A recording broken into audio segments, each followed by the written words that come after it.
Billy and Molly puffed buffer to buffer back home. It had been a busy day. First, Molly teased Billy for crashing into a pile of coal. Then Molly fell into a sea and Billy came to her rescue. "Remember, Molly," said Billy, "you help me and I'll help you." "I'll remember," replied Molly, "but I hope Sir Topham Hatt forgives us soon." And when they arrived at the sheds, they could see Sir Topham Hatt standing on the turntable. "What's happening?" "Shh," whispered Porter. "Sir Topham Hatt's going to tell us now." Ladies and gentlemen and engines, I am honored to tell you that there will be an express train tomorrow. Now I'm going to choose an engine tomorrow. The engines wondered who will pull the express train. "I'm too small to pull the express," said Thomas. "I'm in disgrace," sighed Billy. "He'll choose me, of course," boasted Gordon. "You?" snorted James. "You can't pull the express all the time."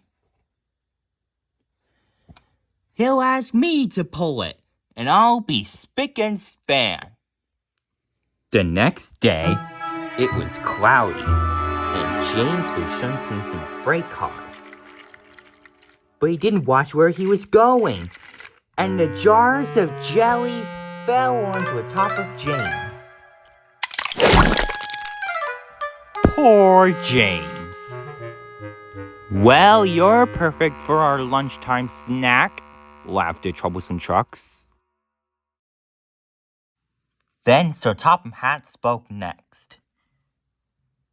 "The jelly smells delicious, James. That won't do for the express. I must make other arrangements."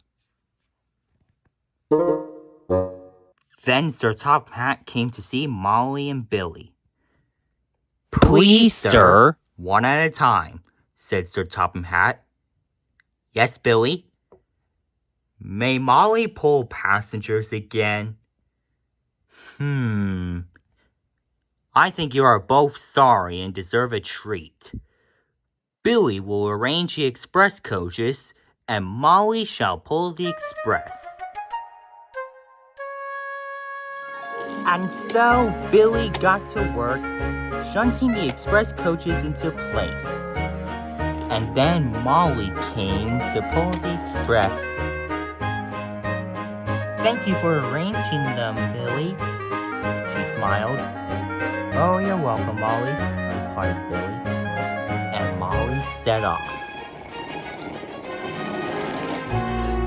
Her passenger duties are here to stay.